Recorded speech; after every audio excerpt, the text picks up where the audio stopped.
book of Daniel, chapter 1. In the 3rd year of the reign of Jehoiakim, king of Judah, Nebuchadnezzar, king of Babylon, came to Jerusalem and besieged it. And the Lord delivered Jehoiakim, king of Judah, into his hand, along with some of the articles from the temple of God.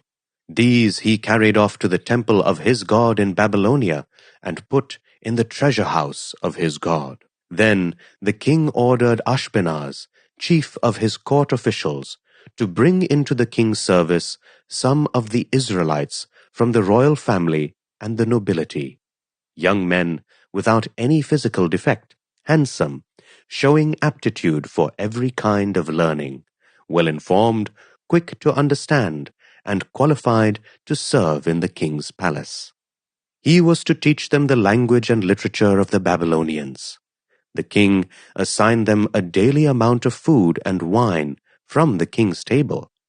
They were to be trained for 3 years, and after that they were to enter the king's service.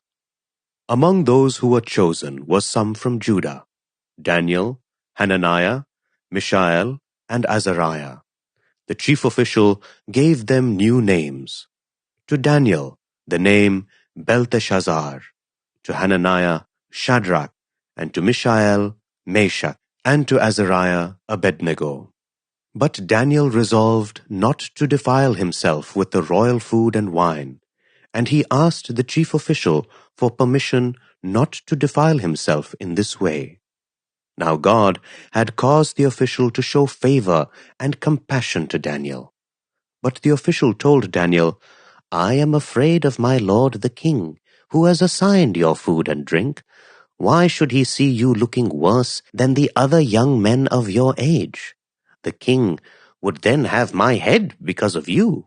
Daniel then said to the guard whom the chief official had appointed over Daniel, Hananiah, Mishael, and Azariah, "Please test your servants for 10 days. Give us nothing but vegetables to eat and water to drink. Then compare our appearance with that of the young men who eat the royal food, and treat your servants in accordance with what you see." So he agreed to this and tested them for 10 days. At the end of the 10 days, they looked healthier and better nourished than any of the young men who ate the royal food. So the guard took away their choice food and the wine they were to drink and gave them vegetables instead. To these 4 young men, God gave knowledge and understanding of all kinds of literature and learning. And Daniel could understand visions and dreams of all kinds. At the end of the time set by the king to bring them into his service, the chief official presented them to Nebuchadnezzar. The king talked with them, and he found none equal to Daniel, Hananiah, Mishael, and Azariah. So they entered the king's service. In every matter of wisdom and understanding about which the king questioned them, he found them 10 times better than all the magicians and enchanters in his whole kingdom. And Daniel remained there until the 1st year of King Cyrus. Daniel 2. In the 2nd year of his reign, Nebuchadnezzar had dreams. His mind was troubled, and he could not sleep. So the king summoned the magicians, enchanters, sorcerers, and astrologers to tell him what he had dreamed. When they came in and stood before the king, he said to them, "I have had a dream that troubles me, and I want to know what it means." Then the astrologers answered the king, "May the king live forever! Tell your servants the dream, and we will interpret it." The king replied to the astrologers, "This is what I have firmly decided. If you do not tell me what my dream was and interpret it, I will have you cut into pieces and your houses turned into piles of rubble. But if you tell me the dream and explain it, you will receive from me gifts and rewards and great honor. So tell me the dream and interpret it for me." Once more they replied, "Let the king tell his servants the dream, and we will interpret it." Then the king answered, "I am certain that you are trying to gain time because you realize that this is what I have firmly decided.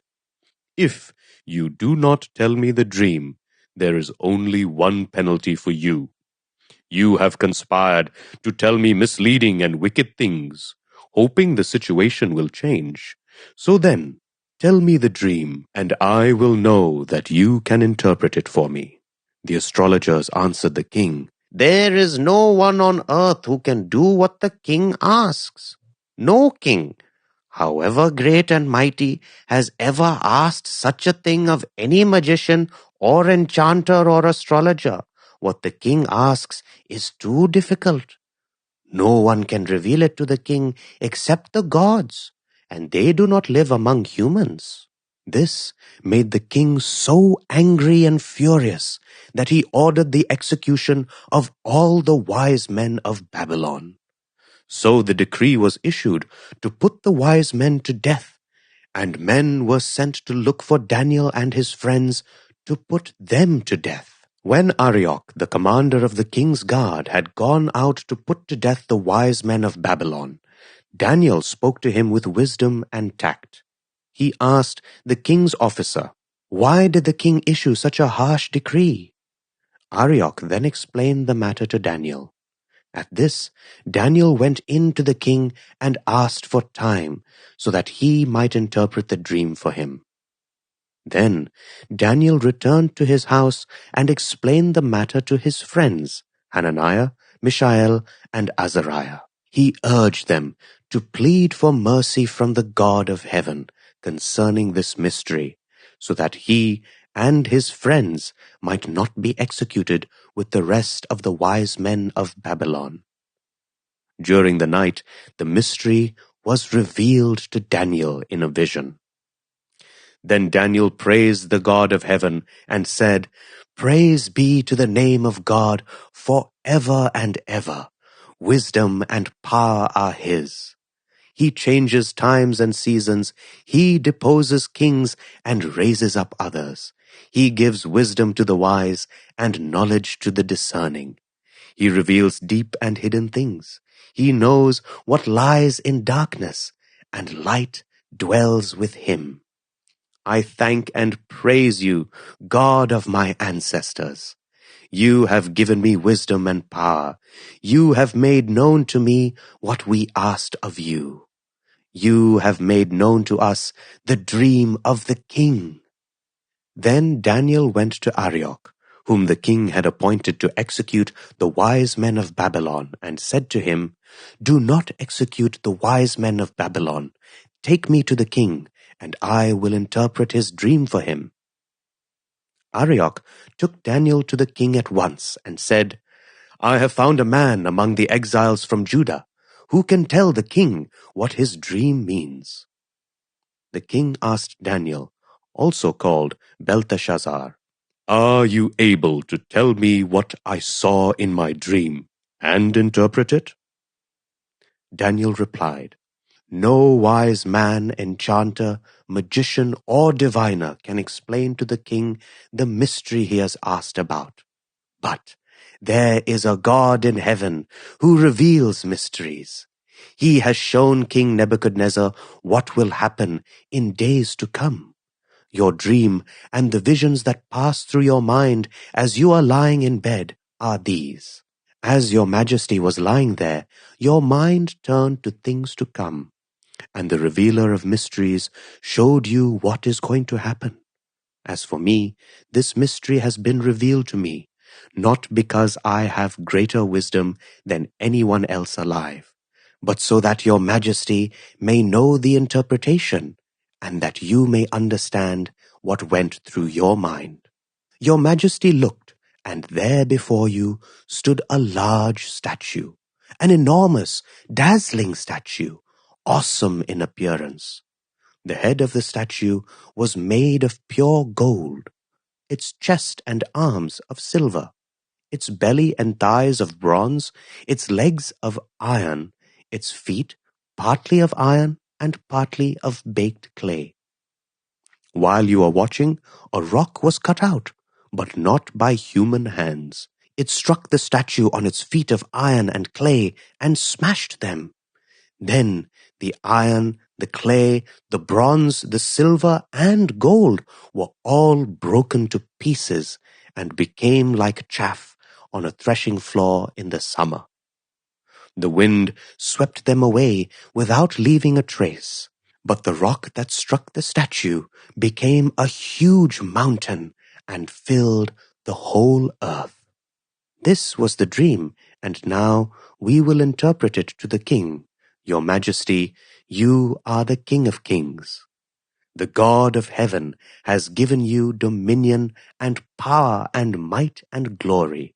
In your hands he has placed all mankind, and the beasts of the field and the birds in the sky. Wherever they live, he has made you ruler over them all. You are that head of gold. After you, another kingdom will rise, inferior to yours.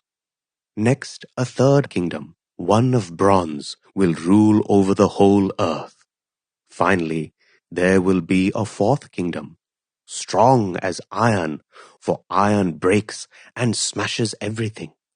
And as iron breaks things to pieces, so it will crush and break all the others.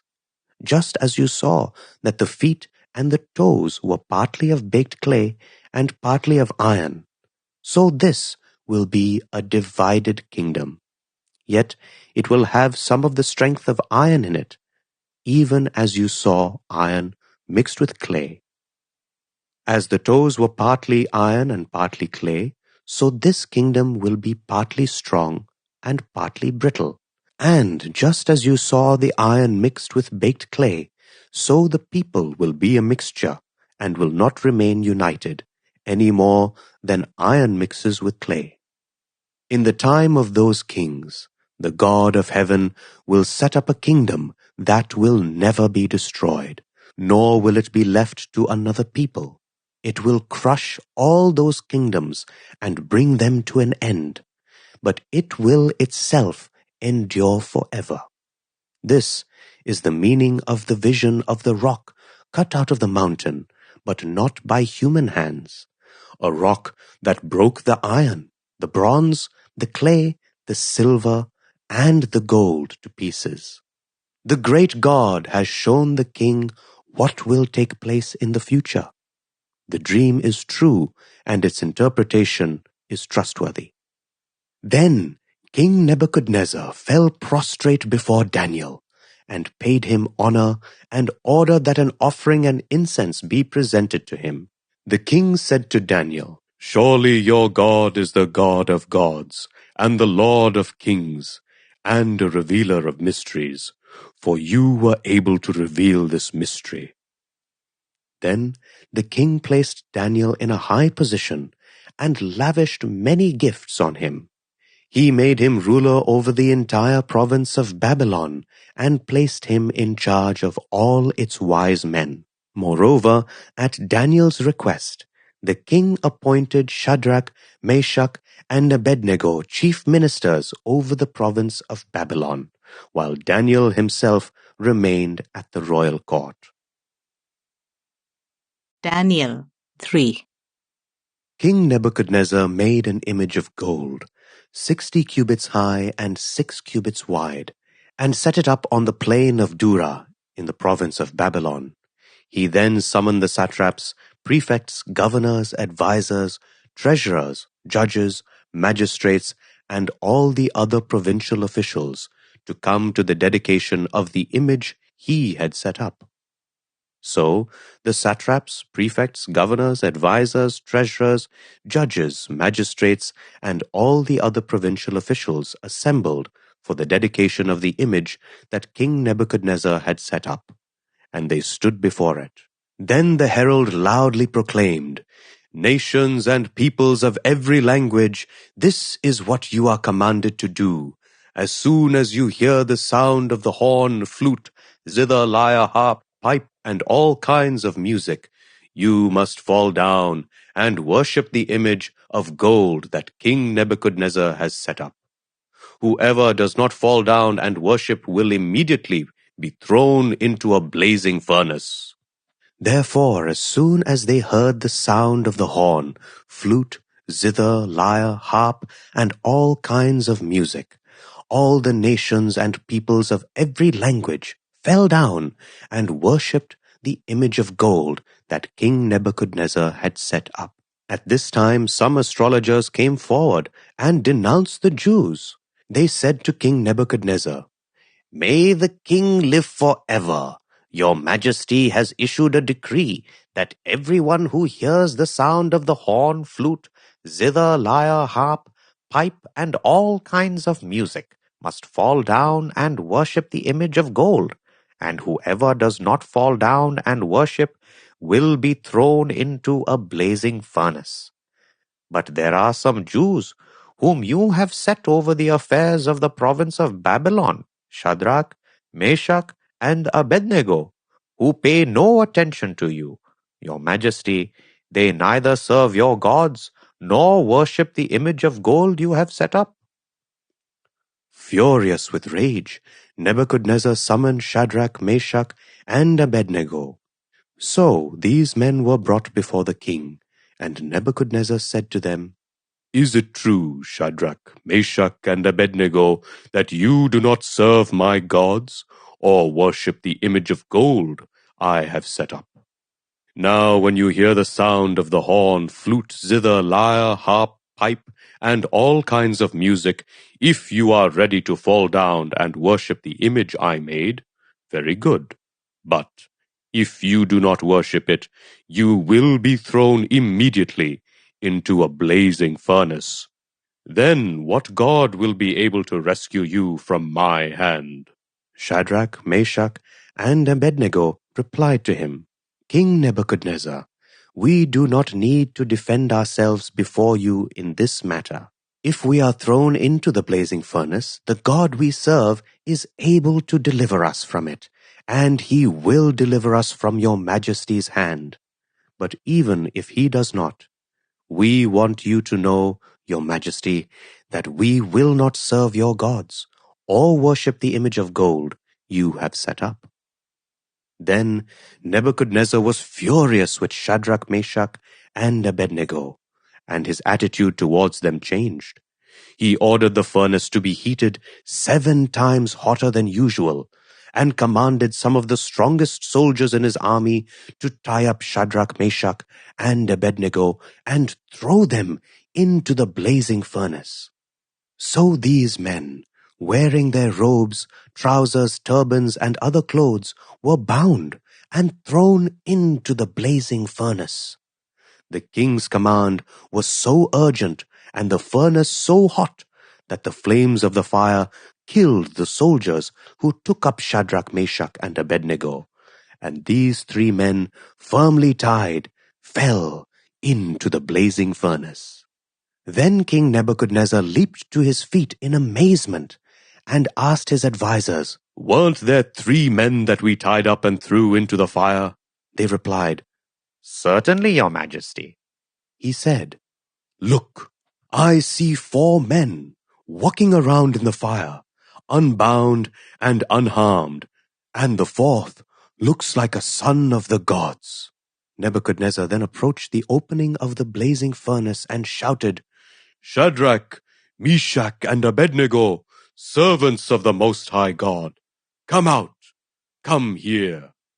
So Shadrach, Meshach, and Abednego came out of the fire, and the satraps, prefects, governors, and the royal advisers crowded around them.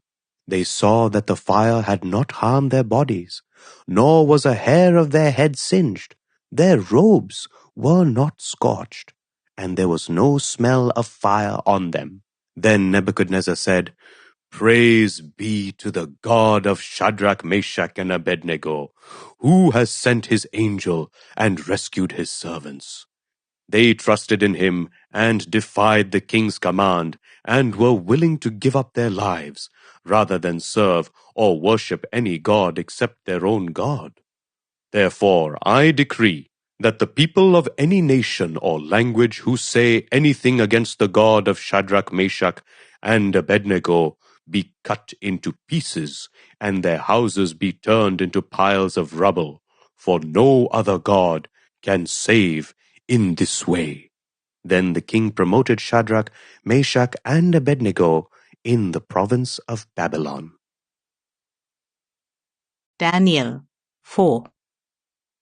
King Nebuchadnezzar, to the nations and peoples of every language, who live in all the earth, may you prosper greatly. It is my pleasure to tell you about the miraculous signs and wonders that the Most High God has performed for me. How great are his signs, how mighty his wonders. His kingdom is an eternal kingdom. His dominion endures from generation to generation. I, Nebuchadnezzar, was at home in my palace, contented and prosperous. I had a dream that made me afraid. As I was lying in bed, the images and visions that passed through my mind terrified me. So I commanded that all the wise men of Babylon be brought before me to interpret the dream for me. When the magicians, enchanters, astrologers, and diviners came, I told them the dream, but they could not interpret it for me. Finally, Daniel came into my presence, and I told him the dream. He is called Belteshazzar, after the name of my God, and the spirit of the holy gods is in him. I said, Belteshazzar, chief of the magicians, I know that the spirit of the holy gods is in you, and no mystery is too difficult for you. Here is my dream. Interpret it for me. These are the visions I saw while lying in bed. I looked, and there before me stood a tree in the middle of the land. Its height was enormous. The tree grew large and strong, and its top touched the sky. It was visible to the ends of the earth. Its leaves were beautiful, its fruit abundant, and on it was food for all. Under it, the wild animals found shelter, and the birds lived in its branches. From it, every creature was fed. In the visions I saw while lying in bed, I looked, and there before me was a Holy One, a messenger, coming down from heaven.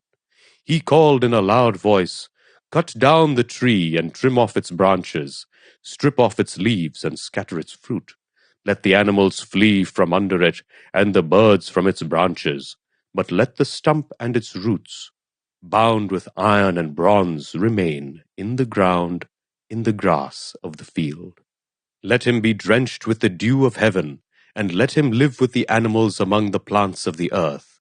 Let his mind be changed from that of a man, and let him be given the mind of an animal, till 7 times pass by for him. The decision is announced by messengers. The holy ones declare the verdict, so that the living may know that the Most High is sovereign over all kingdoms on earth, and gives them to anyone he wishes, and sets over them the lowliest of people. This is the dream that I, King Nebuchadnezzar, had. Now, Belteshazzar, tell me what it means, for none of the wise men in my kingdom can interpret it for me. But you can, because the spirit of the holy gods is in you. Then Daniel, also called Belteshazzar, was greatly perplexed for a time, and his thoughts terrified him. So the king said, Belteshazzar, do not let the dream or its meaning alarm you. Belteshazzar answered, My lord, if only the dream applied to your enemies, and its meaning to your adversaries. The tree you saw, which grew large and strong, with its top touching the sky, visible to the whole earth, with beautiful leaves and abundant fruit, providing food for all, giving shelter to the wild animals, and having nesting places in its branches for the birds. Your Majesty, you are that tree.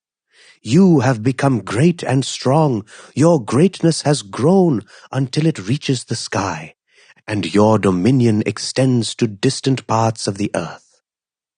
Your Majesty saw a Holy One, a messenger, coming down from heaven and saying, "Cut down the tree and destroy it, but leave the stump, bound with iron and bronze, in the grass of the field, while its roots remain in the ground. Let him be drenched with the dew of heaven. Let him live with the wild animals until 7 times pass by for him." This is the interpretation, Your Majesty, and this is the decree the Most High has issued against my lord the king. You will be driven away from people and will live with the wild animals. You will eat grass like the ox and be drenched with the dew of heaven. 7 times will pass by for you until you acknowledge that the Most High is sovereign over all kingdoms on earth and gives them to anyone he wishes. The command to leave the stump of the tree with its roots means that your kingdom will be restored to you when you acknowledge that heaven rules. Therefore, Your Majesty, be pleased to accept my advice. Renounce your sins by doing what is right, and your wickedness by being kind to the oppressed. It may be that then your prosperity will continue. All this happened to King Nebuchadnezzar. 12 months later, as the king was walking on the roof of the royal palace of Babylon, he said, "Is not this the great Babylon I have built as the royal residence by my mighty power and for the glory of my majesty?" Even as the words were on his lips, a voice came from heaven. "This is what is decreed for you, King Nebuchadnezzar. Your royal authority has been taken from you. You will be driven away from people and will live with the wild animals. You will eat grass like the ox. 7 times will pass by for you until you acknowledge that the Most High is sovereign over all kingdoms on earth and gives them to anyone he wishes." Immediately what had been said about Nebuchadnezzar was fulfilled. He was driven away from people and ate grass like the ox. His body was drenched with the dew of heaven until his hair grew like the feathers of an eagle and his nails like the claws of a bird. At the end of that time, I, Nebuchadnezzar, raised my eyes towards heaven, and my sanity was restored. Then I praised the Most High. I honored and glorified him who lives forever. His dominion is an eternal dominion. His kingdom endures from generation to generation. All the peoples of the earth are regarded as nothing. He does as he pleases with the powers of heaven and the peoples of the earth. No one can hold back his hand or say to him, "What have you done?" At the same time that my sanity was restored, my honor and splendor were returned to me for the glory of my kingdom. My advisers and nobles sought me out, and I was restored to my throne and became even greater than before. Now I, Nebuchadnezzar, praise and exalt and glorify the King of heaven, because everything he does is right, and all his ways are just. And those who walk in pride, he is able to humble. Daniel 5. King Belshazzar gave a great banquet for 1,000 of his nobles and drank wine with them.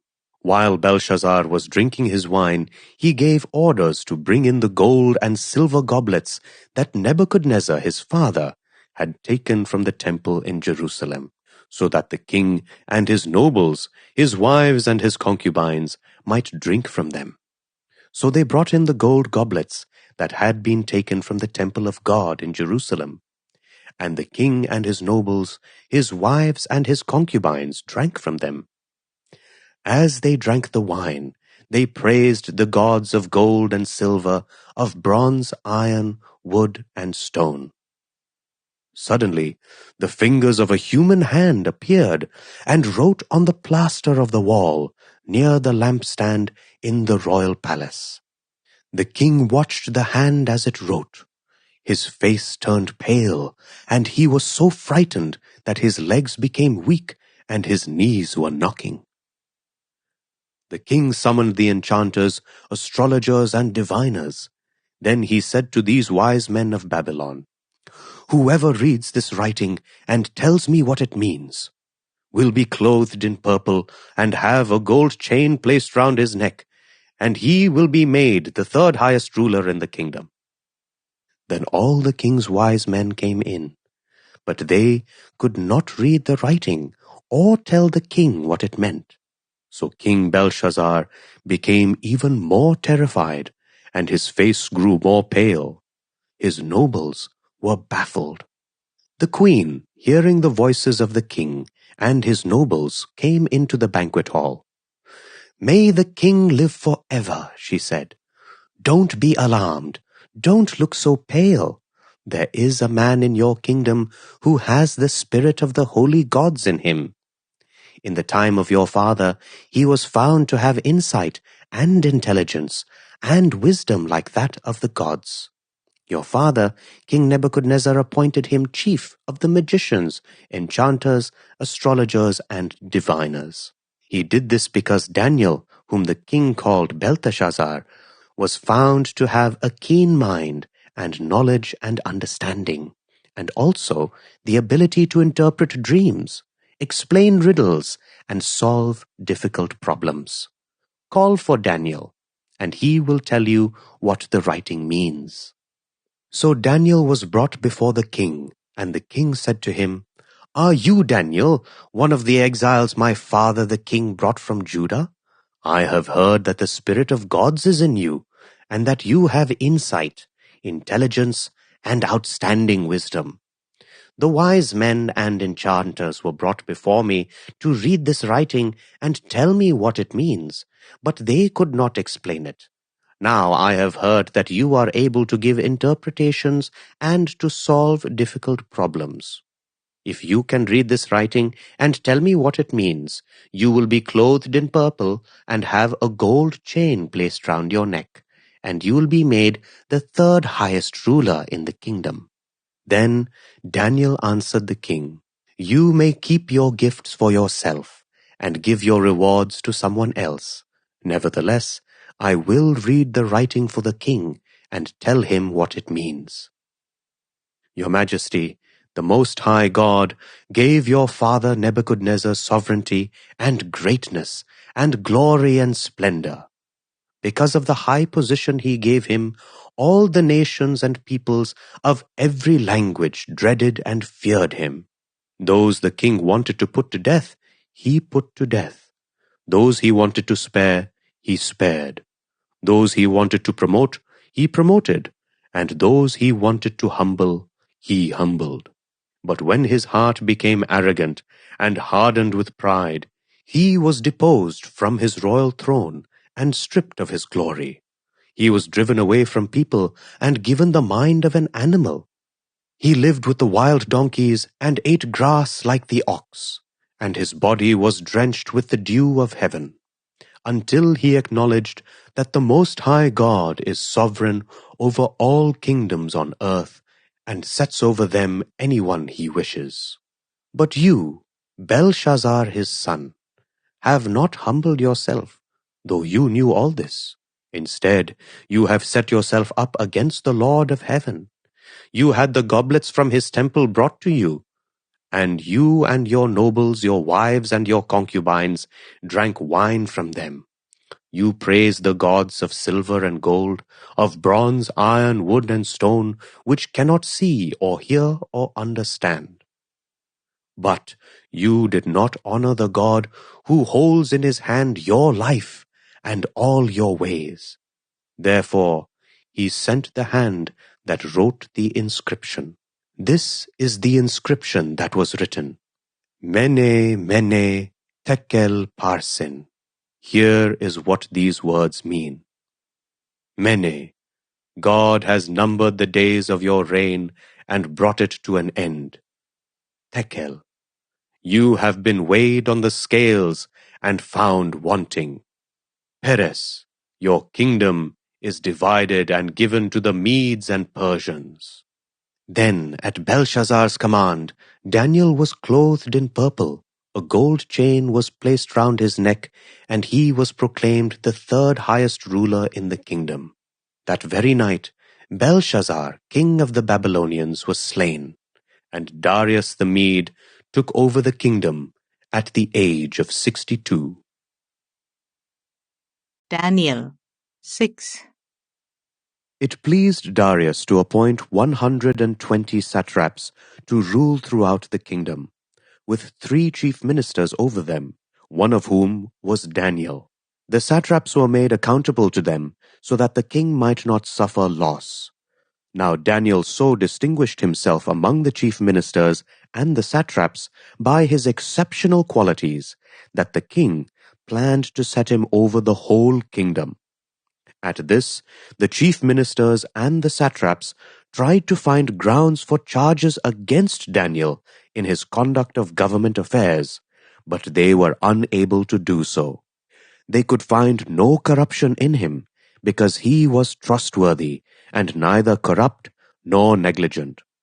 Finally, these men said, "We will never find any basis for charges against this man Daniel, unless it has something to do with the law of his God." So these chief ministers and satraps went as a group to the king and said, "May King Darius live forever. The royal ministers, prefects, satraps, advisors, and governors have all agreed that the king should issue an edict and enforce the decree that anyone who prays to any god or human being during the next 30 days, except to you, your majesty, shall be thrown into the lion's den. Now, your majesty, issue the decree and put it in writing so that it cannot be altered, in accordance with the law of the Medes and the Persians, which cannot be repealed." So King Darius put the decree in writing. Now when Daniel learned that the decree had been published, he went home to his upstairs room where the windows opened towards Jerusalem. 3 times a day he got down on his knees and prayed, giving thanks to his God, just as he had done before. Then these men went as a group and found Daniel praying and asking God for help. So they went to the king and spoke to him about his royal decree.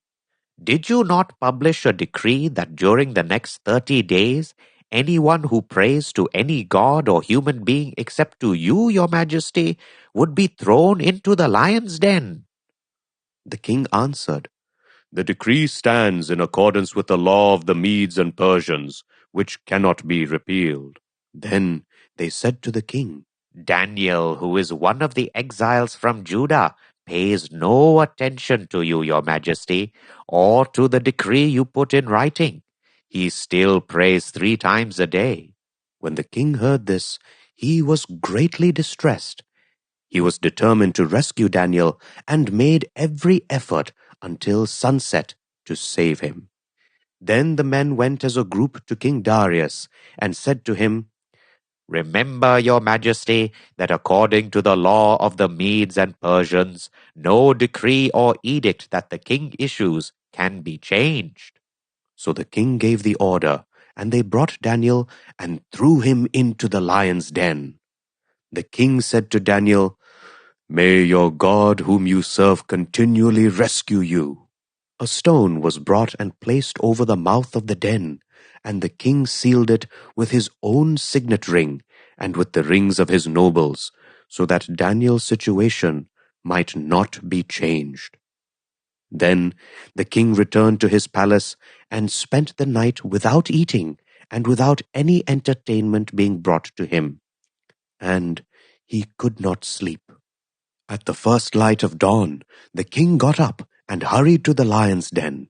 When he came near the den, he called to Daniel in an anguished voice, "Daniel, servant of the living God, has your God whom you serve continually been able to rescue you from the lions?" Daniel answered, "May the king live forever. My God sent his angel, and he shut the mouths of the lions. They have not hurt me, because I was found innocent in his sight. nor have I ever done any wrong before you, your majesty." The king was overjoyed and gave orders to lift Daniel out of the den. And when Daniel was lifted from the den, no wound was found on him, because he had trusted in his God. At the king's command, the men who had falsely accused Daniel were brought in and thrown into the lion's den, along with their wives and children. And before they reached the floor of the den, the lions overpowered them and crushed all their bones. Then King Darius wrote to all the nations and peoples of every language in all the earth, "May you prosper greatly. I issue a decree that in every part of my kingdom, people must fear and reverence the God of Daniel. For he is the living God, and he endures forever. His kingdom will not be destroyed. His dominion will never end. He rescues and he saves. He performs signs and wonders in the heavens and on the earth. He has rescued Daniel from the power of the lions." So Daniel prospered during the reign of Darius and the reign of Cyrus the Persian. Daniel 7.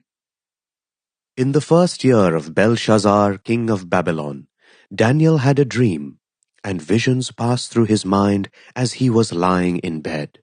He wrote down the substance of his dream. Daniel said, "In my vision at night I looked, and there before me were the four winds of heaven, churning up the great sea. 4 great beasts, each different from the others, came up out of the sea. The first was like a lion, and it had the wings of an eagle. I watched until its wings were torn off, and it was lifted from the ground, so that it stood on 2 feet like a human being, and the mind of a human was given to it. And there before me was a second beast, which looked like a bear. It was raised up on one of its sides, and it had 3 ribs in its mouth between its teeth. It was told, 'Get up and eat your fill of flesh.' After that I looked, and there before me was another beast, one that looked like a leopard. And on its back it had 4 wings like those of a bird. This beast had 4 heads, and it was given authority to rule. After that, in my vision at night I looked, and there before me was a 4th beast, terrifying and frightening, and very powerful. It had large iron teeth. It crushed and devoured its victims, and trampled underfoot whatever was left. It was different from all the former beasts, and it had 10 horns. While I was thinking about the horns, there before me was another horn, a little one, which came up among them, and 3 of the first horns were uprooted before it. This horn had eyes like the eyes of a human being, and a mouth that spoke boastfully. As I looked, thrones were set in place, and the Ancient of Days took his seat. His clothing was as white as snow. The hair of his head was white like wool. His throne was flaming with fire, and its wheels were all ablaze. A river of fire was flowing, coming out from before him. Thousands upon thousands attended him. 10,000 times 10,000 stood before him. The court was seated, and the books were opened. Then I continued to watch, because of the boastful words the horn was speaking.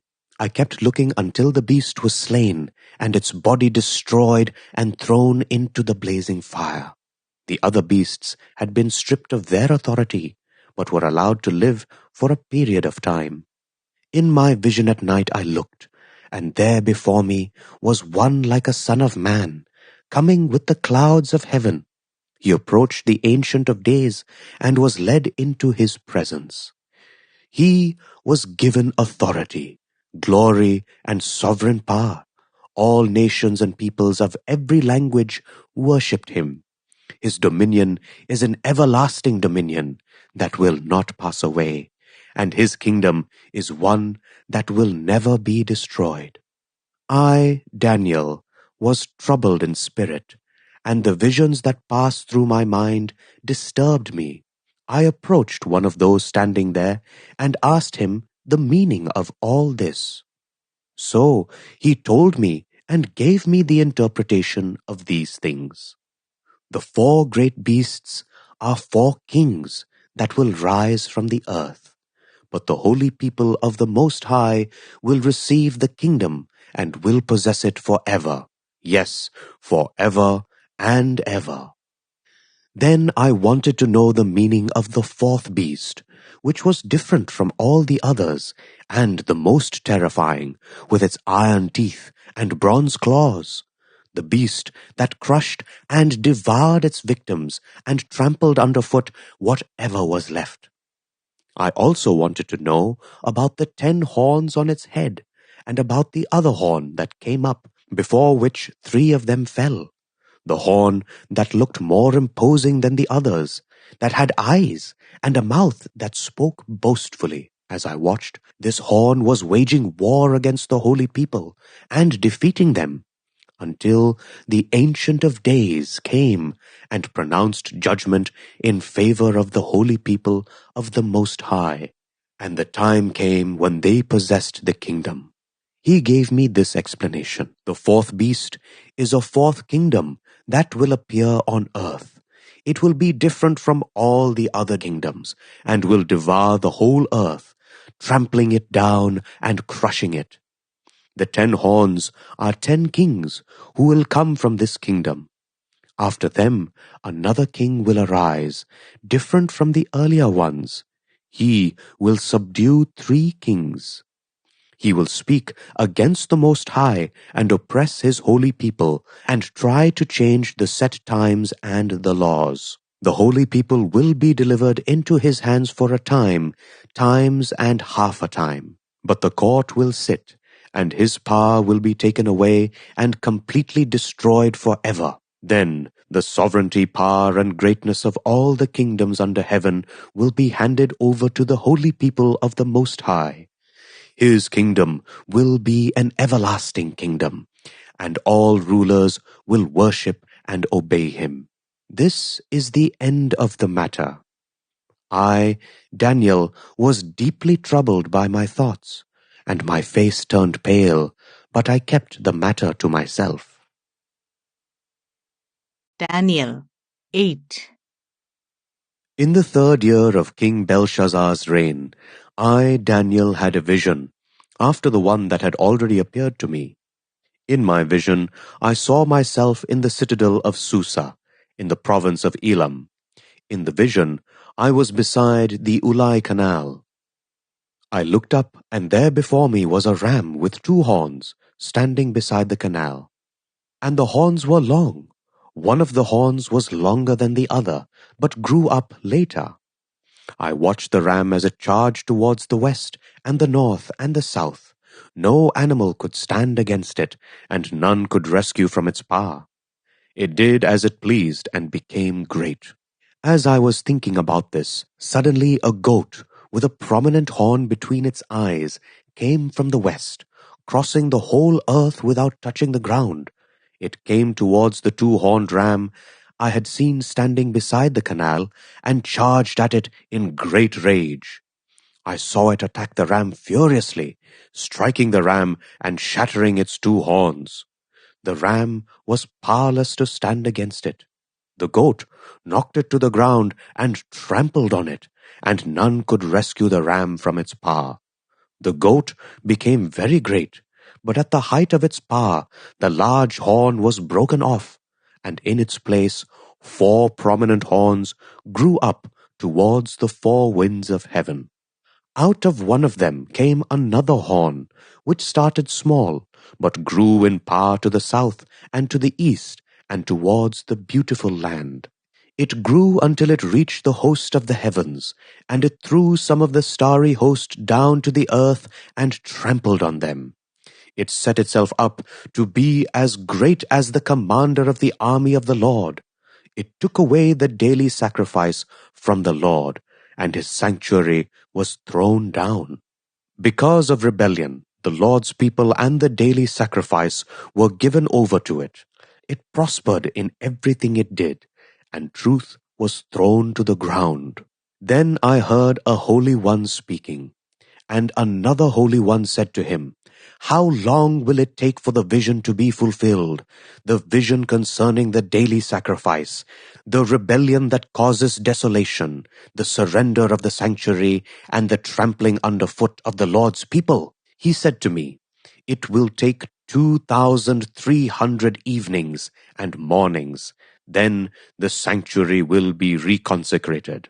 While I, Daniel, was watching the vision and trying to understand it, there before me stood one who looked like a man, and I heard a man's voice from the Ulai calling, "Gabriel, tell this man the meaning of the vision." As he came near the place where I was standing, I was terrified and fell prostrate. "Son of man," he said to me, "understand that the vision concerns the time of the end." While he was speaking to me, I was in a deep sleep with my face to the ground. Then he touched me and raised me to my feet. He said, "I am going to tell you what will happen later in the time of wrath, because the vision concerns the appointed time of the end. The two-horned ram that you saw represents the kings of Media and Persia. The shaggy goat is the king of Greece, and the large horn between its eyes is the first king. The four horns that replace the one that was broken off represent four kingdoms that will emerge from his nation, but will not have the same power. In the latter part of their reign, when rebels have become completely wicked, a fierce-looking king, a master of intrigue, will arise. He will become very strong, but not by his own power. He will cause astounding devastation and will succeed in whatever he does. He will destroy those who are mighty, the holy people. He will cause deceit to prosper, and he will consider himself superior. When they feel secure, he will destroy many and take his stand against the Prince of Princes. Yet he will be destroyed, but not by human power. The vision of the evenings and the mornings that has been given to you is true, but seal up the vision, for it concerns the distant future. I, Daniel, was worn out. I lay exhausted for several days. Then I got up and went about the king's business. I was appalled by the vision. It was beyond understanding. Daniel 9. In the first year of Darius son of Xerxes, a Mede by descent, who was made ruler over the Babylonian kingdom, in the first year of his reign, I, Daniel, understood from the scriptures, according to the word of the Lord given to Jeremiah the prophet, that the desolation of Jerusalem would last 70 years. So I turned to the Lord God and pleaded with him in prayer and petition, in fasting and in sackcloth and ashes. I prayed to the Lord my God and confessed, "Lord, the great and awesome God, who keeps his covenant of love with those who love him and keep his commandments.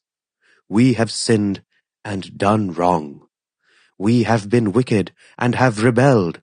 We have turned away from your commands and laws. We have not listened to your servants, the prophets, who spoke in your name to our kings, our princes, and our ancestors, and to all the people of the land. Lord, you are righteous, but this day we are covered with shame. The people of Judah and the inhabitants of Jerusalem and all Israel, both near and far, in all the countries where you have scattered us because of our unfaithfulness to you. We and our kings, our princes and our ancestors are covered with shame, Lord, because we have sinned against you. The Lord our God is merciful and forgiving, even though we have rebelled against him. We have not obeyed the Lord our God, or kept the laws he gave us through his servants the prophets. All Israel has transgressed your law and turned away, refusing to obey you. Therefore the curses and sworn judgments written in the law of Moses, the servant of God, have been poured out on us, because we have sinned against you. You have fulfilled the words spoken against us, and against our rulers, by bringing on us great disaster. Under the whole heaven, nothing has ever been done like what has been done to Jerusalem, just as it is written in the law of Moses. All this disaster has come on us. Yet we have not sought the favor of the Lord our God by turning from our sins and giving attention to your truth.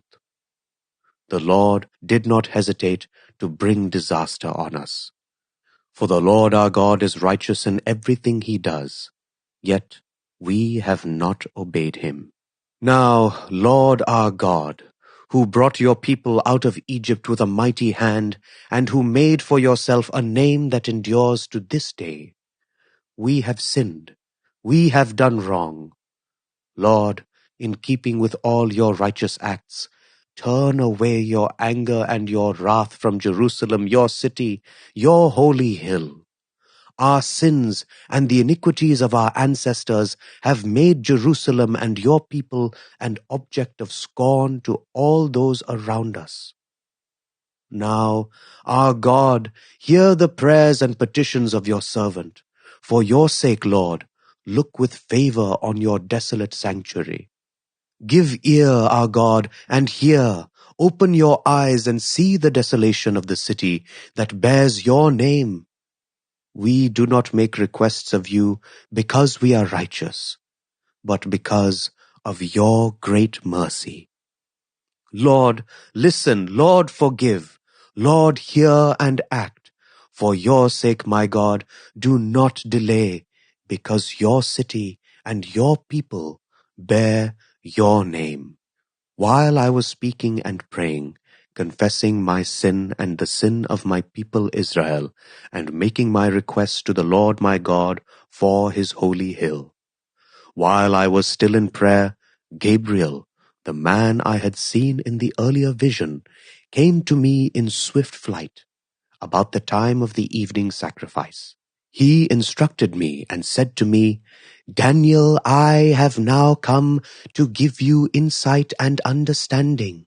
As soon as you began to pray, a word went out, which I have come to tell you, for you are highly esteemed. Therefore, consider the word and understand the vision. 70 sevens are decreed for your people and your holy city to finish transgression, to put an end to sin, to atone for wickedness, to bring in everlasting righteousness, to seal up vision and prophecy, and to anoint the most holy place. Know and understand this from the time the word goes out to restore and rebuild Jerusalem until the Anointed One, the ruler, comes. There will be 7 sevens and 62 sevens. It will be rebuilt with streets and a trench, but in times of trouble.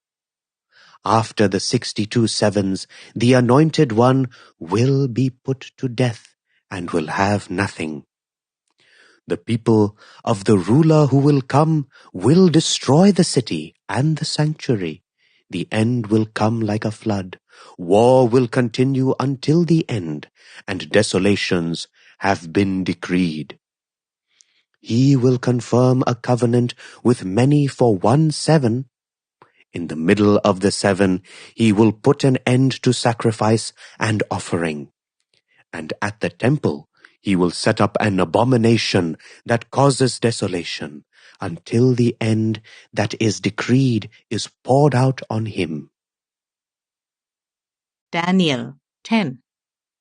In the 3rd year of Cyrus king of Persia, a revelation was given to Daniel, who was called Belteshazzar. Its message was true, and it concerned a great war.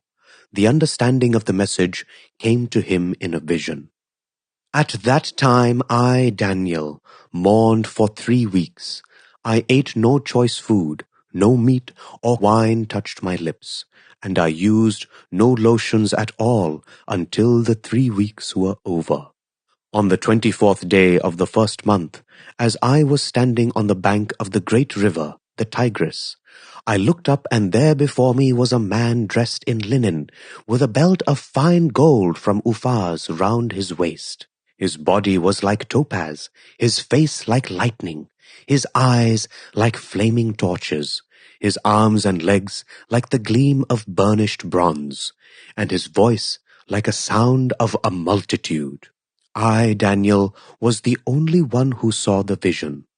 Those who were with me did not see it, but such terror overwhelmed them that they fled and hid themselves. So I was left alone, gazing at this great vision. I had no strength left, my face turned deathly pale, and I was helpless. Then I heard him speaking, and as I listened to him, I fell into a deep sleep, my face to the ground. A hand touched me and set me trembling on my hands and knees. He said, "Daniel, you who are highly esteemed, consider carefully the words I am about to speak to you, and stand up, for I have now been sent to you." And when he said this to me, I stood up, trembling. Then he continued, "Do not be afraid, Daniel, since the first day that you set your mind to gain understanding and to humble yourself before your God. Your words were heard, and I have come in response to them. But the prince of the Persian kingdom resisted me 21 days. Then Michael, one of the chief princes, came to help me, because I was detained there with the king of Persia. Now I have come to explain to you what will happen to your people in the future, for the vision concerns a time yet to come." While he was saying this to me, I bowed with my face towards the ground and was speechless. Then one who looked like a man touched my lips, and I opened my mouth and began to speak. I said to the one standing before me, "I am overcome with anguish because of the vision, my Lord, and I feel very weak. How can I, your servant, talk with you, my Lord? My strength is gone, and I can hardly breathe." Again, the one who looked like a man touched me and gave me strength. "Do not be afraid, you who are highly esteemed," he said. "Peace, be strong now, be strong." When he spoke to me, I was strengthened and said, "Speak, my Lord, since you have given me strength." So he said, "Do you know why I have come to you? Soon I will return to fight against the prince of Persia, and when I go, the prince of Greece will come. But first I will tell you what is written in the book of truth. No one supports me against them except Michael, your prince." Daniel 11. And in the first year of Darius the Mede, I took my stand to support and protect him. Now then, I tell you the truth. 3 more kings will arise in Persia, and then a 4th, who will be far richer than all the others. When he has gained power by his wealth, he will stir up everyone against the kingdom of Greece. Then a mighty king will arise, who will rule with great power and do as he pleases.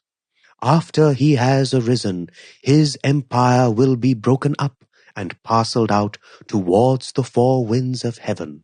It will not go to his descendants, nor will it have the power he exercised, because his empire will be uprooted and given to others.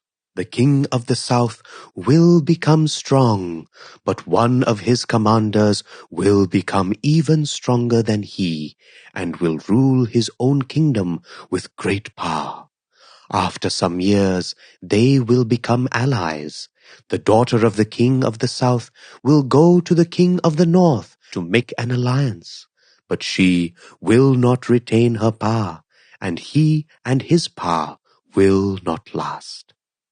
In those days, she will be betrayed together with her royal escort and her father and the one who supported her. Someone from within her family will arise to take her place. He will attack the forces of the king of the north and enter his fortress. He will fight against them and be victorious. He will also seize their gods, their metal images, and their valuable articles of silver and gold, and carry them off to Egypt. For some years he will leave the king of the north alone. Then the king of the north will invade the realm of the king of the south, but will retreat to his own country. His sons will prepare for war and assemble a great army, which will sweep on like an irresistible flood and carry the battle as far as his fortress. Then the king of the south will march out in a rage and fight against the king of the north, who will raise a large army, but it will be defeated. When the army is carried off, the king of the south will be filled with pride and will slaughter many thousands. Yet he will not remain triumphant, for the king of the north will muster another army, larger than the first, and after several years he will advance with a huge army fully equipped. In those times many will rise against the king of the south. Those who are violent among your own people will rebel in fulfillment of the vision, but without success. Then the king of the north will come and build up siege ramps and will capture a fortified city. The forces of the south will be powerless to resist. Even their best troops will not have the strength to stand. The invader will do as he pleases. No one will be able to stand against him. He will establish himself in the beautiful land and will have the power to destroy it. He will determine to come with the might of his entire kingdom and will make an alliance with the king of the south. And he will give him a daughter in marriage in order to overthrow the kingdom. But his plans will not succeed or help him. Then he will turn his attention to the coastlands and will take many of them. But a commander will put an end to his insolence and will turn his insolence back on him. After this, he will turn back towards the fortresses of his own country, but will stumble and fall to be seen no more. His successor will send out a tax collector to maintain the royal splendor. In a few years, however, he will be destroyed, yet not in anger or in battle. He will be succeeded by a contemptible person who has not been given the honor of royalty. He will invade the kingdom when its people feel secure, and he will seize it through intrigue. Then an overwhelming army will be swept away before him. Both it and a prince of the covenant will be destroyed. After coming to an agreement with him, he will act deceitfully, and with only a few people he will rise to power. When the richest provinces feel secure, he will invade them and will achieve what neither his fathers nor his forefathers did. He will distribute plunder, loot, and wealth among his followers. He will plot the overthrow of fortresses, but only for a time.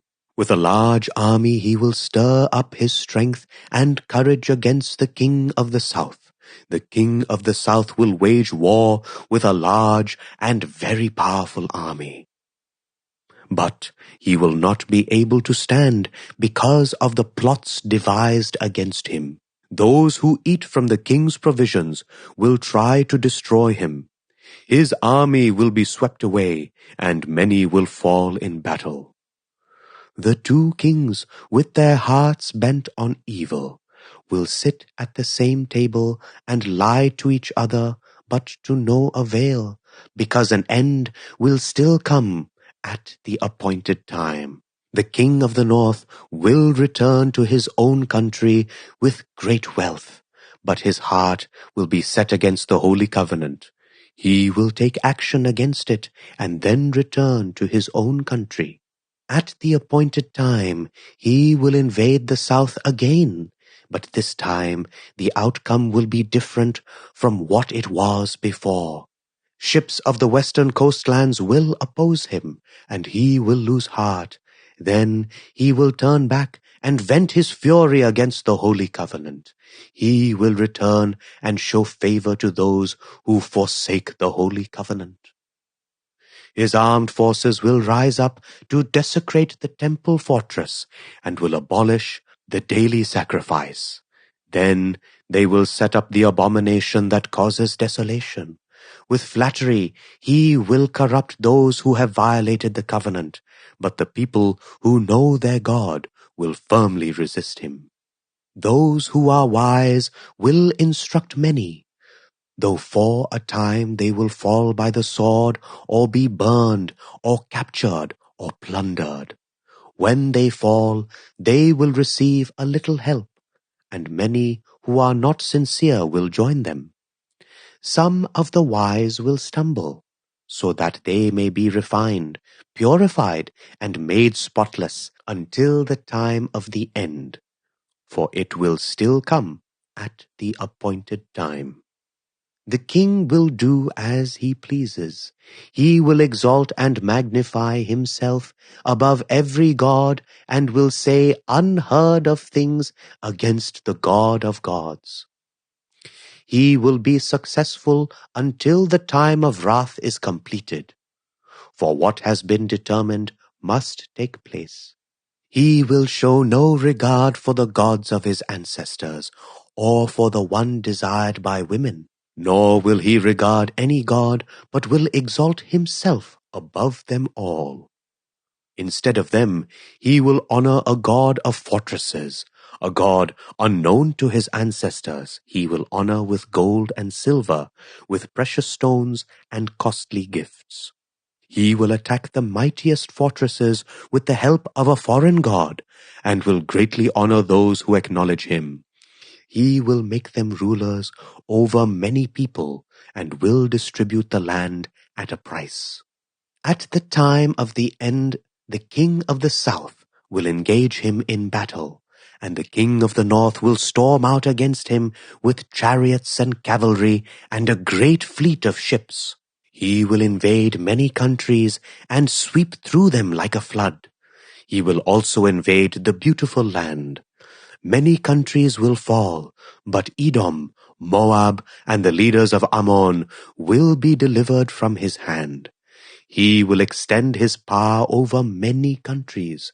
Egypt will not escape. He will gain control of the treasures of gold and silver and all the riches of Egypt, with the Libyans and Cushites in submission. But reports from the east and the north will alarm him, and he will set out in a great rage to destroy and annihilate many. He will pitch his royal tents between the seas at the beautiful holy mountain. Yet he will come to his end, and no one will help him. Daniel 12.